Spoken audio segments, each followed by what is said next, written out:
విక్రమార్క మహారాజు భేతాళుణ్ణి తన భుజాల మీద వేసుకొని నడుస్తూ ఉంటాడు. ఇంతలో భేతాళుడు, విక్రమార్క మహారాజా, నేను నీకొక కథ చెప్తాను. పూర్వం వర్ధమాన నగరంలో రూపసేనుడు అనే రాజు ఉండేవాడు. ఒకరోజు ఆ రూపసేనుడి వద్దకు వీరబలుడు అనే క్షత్రియుడు పని కోసం వస్తాడు. అలానే మహారాజా, నాకు రోజుకి 10 తులాల బంగారం కావాలి అని అడుగుతాడు. దానికి మహారాజు, 10 తులాల బంగారమా? మీ ఇంట్లో ఎంతమంది ఉంటారు అని అడుగుతాడు. దానికి వీరబలుడు, మా ఇంట్లో నేను, నా భార్య మరియు కూతురు, కుమారుడు నలుగురం ఉంటాము అని సమాధానమిస్తాడు. సరే, నీకు రోజుకి 10 తులాల బంగారాన్ని జీతంగా ఇస్తాను అని చెప్తాడు మహారాజు. ఇక అప్పటి నుంచి వీరబలుడు మహారాజు వద్దకు వచ్చి తనకు కావలసిన పనుల్లో సహాయంగా ఉంటూ, రాజు పడుకున్న వేళ తనకి కాపలాగా ఉంటూ ఉంటాడు. అలానే తను తీసుకున్న బంగారాన్ని 3 భాగాలుగా విభజించి పేదవాళ్లకు, సన్యాసులకు మరియు వృద్ధులకు భోజనాన్ని అందించడంలో సహాయం చేస్తూ ఉండేవాడు. అలానే అలా మిగిలిన దాని నుంచి తన జీవితాన్ని సాగిస్తూ ఉండేవాడు. ఇలా గడుస్తూ ఉండగా ఒకరోజు అకస్మాత్తుగా మహారాజు నిద్రిస్తున్నప్పుడు ఒక శబ్దం వినిపిస్తుంది. మహారాజు నిద్రలేచి, వీరబలుడా, ఈ సమయంలో ఎవరు ఏడుస్తున్నారు?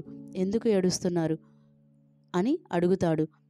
వీరబలుడు బయటికి వచ్చి చూడగా ఒక మహిళ నృత్యం చేస్తూ, ఏడుస్తూ, ఎగురుతూ వెళ్తూ ఉంటుంది. వీరబలుడు ఆమె వద్దకు వెళ్ళి, అమ్మా, నువ్వు ఎవరు? ఈ సమయంలో నువ్వు ఎందుకు ఏడుస్తున్నావు అని అడుగుతాడు. దానికి ఆమె, నేను ఈ రాజ్యపు రాజ్యలక్ష్మిని. నేను ఈ రాజ్యాన్ని విడిచి వెళ్తున్నాను. ఇక ఈ రాజ్యంలో దరిద్రం తాండవిస్తుంది.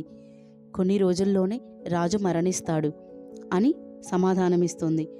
అమ్మా, ఇలా జరగకుండా ఉండాలి అంటే నేనేం చెయ్యాలి అని అడుగుతాడు.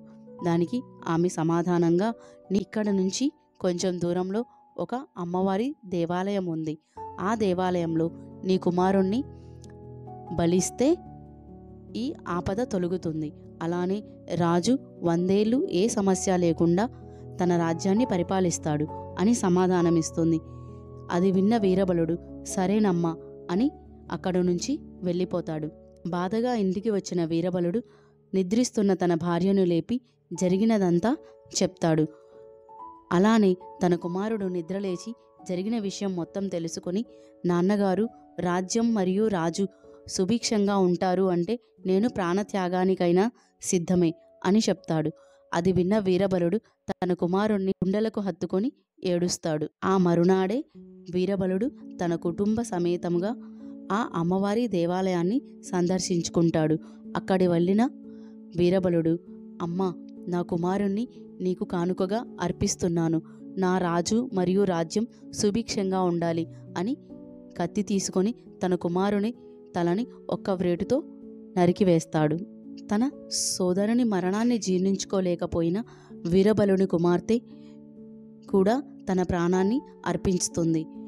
ఒక్కసారే కుమారుడు మరియు కుమార్తె వికట జీవులుగా పడి ఉండడాన్ని చూసిన వీరబలుడి భార్య గుండెలు పగిలేలా ఏడుస్తూ, ఇక నా జీవితం వ్యర్థం అని తను కూడా ప్రాణాన్ని త్యాగం చేస్తుంది. ఒకేసారి కుటుంబం అంతా చనిపోవడాన్ని చూసిన వీరబలుడు తను కూడా తన ప్రాణాన్ని త్యజిస్తాడు.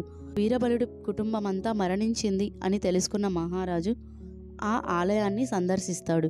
అక్కడికి వచ్చి చూడగా వీరబలుడి కుటుంబం అంతా అక్కడ వికట జీవులుగా పడి ఉంటారు. నా కోసం ఈ కుటుంబం అంతా ప్రాణత్యాగం చేసిందా? నా ప్రజలనే కాపాడుకోలేని నేను జీవించడం దుర్లభం. తను ప్రాణత్యాగానికి సిద్ధపడతాడు.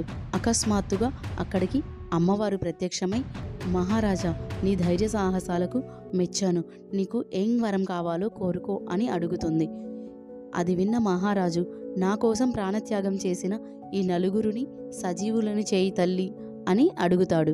అది విన్న అమ్మవారు తథాస్తు అని ఆ నలుగురిని సజీవులను చేస్తుంది. ఇలా కథ ముగించిన భేతాళుడు, వీరిలో ఎక్కువ పుణ్యం ఎవరికి దక్కుతుంది అని అడుగుతాడు.